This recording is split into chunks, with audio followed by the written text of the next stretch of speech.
Every week, the Payne family cuts straight to the real financial story. The one question, Bob, everyone's asking is, are we in an artificial intelligence bubble? You've been through boom and bust. What do you think? No hype, no myths.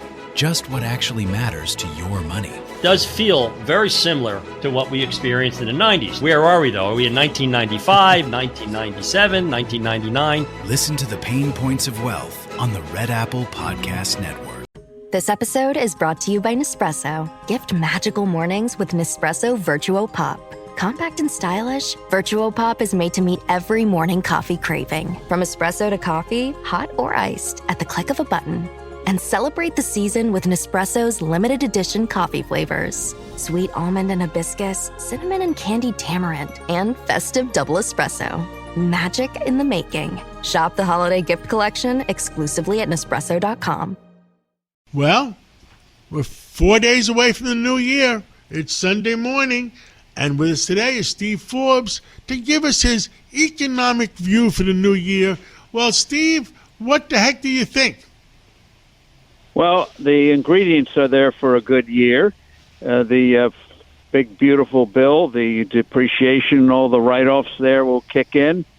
Some other goodies will kick in as well. I see some turbulence. The turbulence coming, one from the Federal Reserve, which if we get another quarter of 4% plus growth, they'll start yapping about overheating economy. So I think they're going to keep interest rates jacked up too high too long. The dollar is weak, so that may cause problems internationally. But Steve, there are a lot of black swans out there. But Chairman Powell is going to get his butt kicked in the first quarter of 26. Yes, but then the new Fed head has got to really clean out the Federal Reserve, because the whole institution and most of the governors and the presidents of these regional banks still believe in the so-called Phillips curve, which says there's a trade-off between inflation and unemployment. So that's going to be a big battle, and I think a good battle, because I think I put my money on Trump. Going to win. I put my money on Trump. Win. Yes. Yep, the good guys are going to win, and ultimately we'll get a more sensible monetary regime.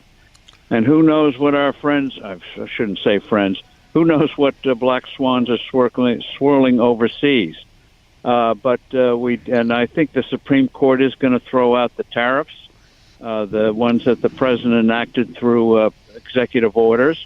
That'll cause turbulence, but I don't think it's going to hurt the economy at all. In fact, maybe the opposite. So the key thing is that we keep going with the deregulation, and I hope they go for another tax cut. And, here's one thing I have on my Christmas wish list, or not wish list, we already had Christmas.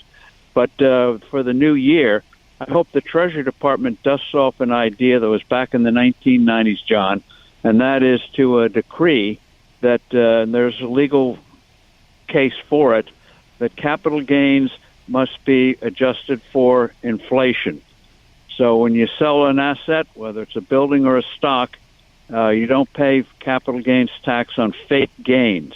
I think that would be a huge boost for the economy. So that's my wish for the new year.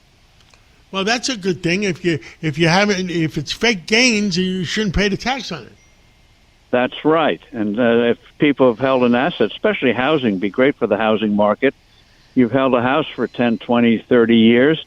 A lot of that gain is just inflation, not a real gain, and yet you have to pay tax on it, and the tax rate is too high. So another thing on the wish list is reducing the capital gains levy. Does that mean if you bought a house 30 years ago for $100,000 and now you sold it for $1 million, they expect you to pay capital gains tax on or gains tax on $1 million? Yes, they do. Yep, for $900,000. So it's a real downer. It hurts investment, keeps people from realizing gains. A lot of people own assets, stocks and the like, that they'd love to sell, realize the gain, and move the proceeds elsewhere. Well, when I used to do business elsewhere, 30 years ago, I did some business in Argentina. And the inflation rate was bad. So before you figure out your annual taxes, you deduct the amount of inflation during the year. That sounds good. I like So that. in other words, if you made $100,000 and the inflation was 4%, then you only really made $96,000.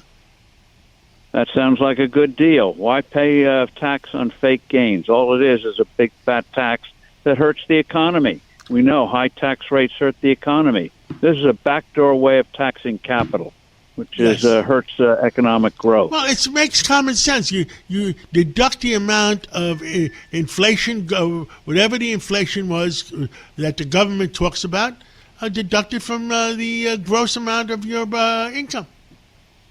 Yes, and you should pay tax on real gains, real resource gains, not the junk they do now, which ends up hurting all of us because it hurts the economy. We have less prosperity. I agree with you 100%. Well, Steve Forbes, I look forward to getting together more in 2026 and having a happy and healthy new year and a $60,000 Dow Jones by December 31, because it's, in my opinion, it's a great year. Thank you so much for coming on. And let's top that off with 8 or 10,000 on the S&P 500. I'll take that. I'll take 8,000 for sure. Thank you so much. Yeah. Take care. Bye-bye. Happy New Year. Happy New Year. Every week, the Payne family cuts straight to the real financial story. The one question, Bob, everyone's asking is, are we in an artificial intelligence bubble? You've been through boom and bust. What do you think? No hype, no myths. Just what actually matters to your money. Does feel very similar to what we experienced in the 90s. Where are we, though? Are we in 1995, 1997, 1999? Listen to the Pain Points of Wealth on the Red Apple Podcast Network. The holidays mean more travel, more shopping, more time online, and more personal info in more places that could expose you more to identity theft. But LifeLock monitors millions of data points per second. If your identity is stolen, our US-based restoration specialists will fix it, guaranteed, or your money back. Don't face drained accounts, fraudulent loans, or financial losses alone. Get more holiday fun and less holiday worry with LifeLock. Save up to 40% your first year. Visit LifeLock.com/podcast. Terms apply.